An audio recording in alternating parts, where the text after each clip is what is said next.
ज़मीन से लगभग हज़ारों फीट ऊपर आज हम लोग हमारे संस्था के सारे मार्गदर्शक हमारे बड़े भाई हमारे साथ हैं।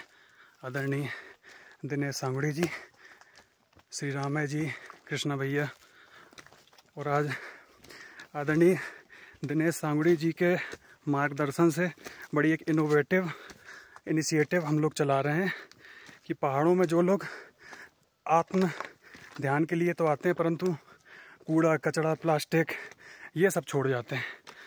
तो आदरणीय बड़े भाई हमारे दिनेश सांगुड़ी जी के माध्यम से हम लोग हज़ारों फीट नीचे से यहाँ का कूड़ा कचरा बीनते हुए आ रहे हैं, उसको रिसाइकल कर रहे हैं। भैया 2 शब्द आप क्या कहना चाहेंगे? मैं सभी जो यहाँ पर यात्री आते हैं, जो दर्शन के लिए आते हैं, जो आध्यात्म के लिए यहाँ पर आते हैं, उनसे एक निवेदन करूँगा कि अपने साथ जो कूड़ा कचरा लाते हैं वो थैली में जैसे लाते हैं और वैसे ही उसका वेस्ट अपने साथ थैली में भर के नीचे ले जाएं और उसको सही जगह में डिस्पोज ऑफ करें ताकि हमारा पर्यावरण भी बचा रहे।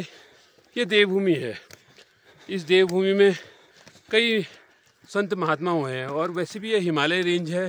हिमालय रेंज के अंदर में आपने देखा होगा कि ऐसी ऐसी अच्छी जगह है, ऐसी विभूतियों ने यहाँ पर तप किया है। जैसे इसी के ठीक नीचे महाअवतार बाबा जी की गुफा है जहाँ से क्रिया योग की दीक्षा पूरे विश्व में आज फैली हुई है। आज इस कुकुछिना क्षेत्र को पूरा विश्व जानता है। आपने महाअवतार बाबा का नाम सुना ही होगा। उन्होंने जो उनकी मुख्य गुफा है वो इसी जगह में है। यह उत्तराखंड के अल्मोड़ा ज़िले के कुकुछिना ग्राम में बसा हुआ है। आपको 1.5 किलोमीटर पैदल ऊपर जाकर इस पावन और इस पवित्र स्थान पर आने का मौका मिलेगा। आप सभी लोग यहाँ पर आइए, लेकिन अपने साथ जो आप भी खाने के बाद जो वेस्ट होता है, जैसे पानी की बोतलें हैं और जो भी चिप्स के पैकेट हैं, वो नीचे न फेंकें। मेरा यही आप सब लोगों से हाथ जोड़ के विनती और निवेदन है। धन्यवाद। आप थे आदरणीय दिनेश सांगुड़ी जी, हमारे अपने संस्था के मार्गदर्शक बड़े भाई कह लीजिए या संरक्षक कह लीजिए। उत्तराखंड के भीमताल के महान व्यक्तित्व आदमी हैं और बड़े चर्चित नामों में से एक हैं। आइए मिलाते हैं आपको आदरणीय श्री रामय जी भाई साहब का मार्गदर्शन प्राप्त करते हैं कि इस पर क्या मार्गदर्शन करते हैं हमारा। नमस्कार बंधुओं, आत्मीय भगिनी, सब कुछ तो हमारे कामेंद्र जी और दिनेश जी ने आप लोगों को आग्रह भी किया है, अनुनय भी किया है और आपका मार्गदर्शन भी किया है। मैं भी उन्हीं की बातों में बात मिलाते हुए यही आग्रह करूँगा कि जो भी यहाँ योग आदि के लिए आते हैं, आत्मचिंतन के लिए आते हैं, वो सभी बंधु भगिनी अपने साथ जो भी खान पान की सामग्री लाते हैं और खान पान के बाद उनके जो खाली पैकेट बोतल आदि बच जाते हैं, जैसा दिनेश जी ने कहा, कामेंद्र जी ने कहा कि उनको यहीं मत फेंकिए, अपने साथ जैसे सम्मान के साथ नीचे से ऊपर लाए हैं वैसे ही लेकर जाइए। वहाँ पर कूड़ेदान बने हैं, उन्हीं में डालें।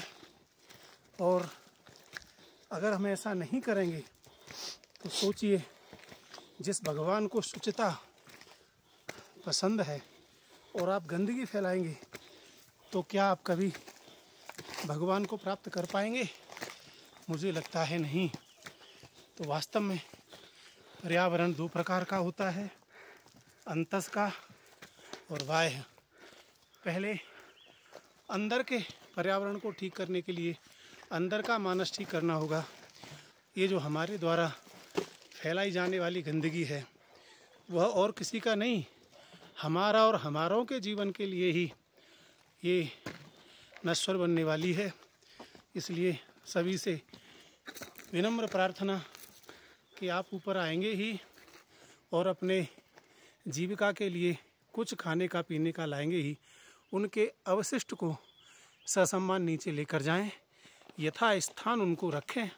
तो मुझे लगता है कि इन सत्कर्मों से ईश्वर भी प्रसन्न होंगे, वह आपको दर्शन भी देंगे और एक आत्म शांति की अनुभूति आप सभी को मिलेगी।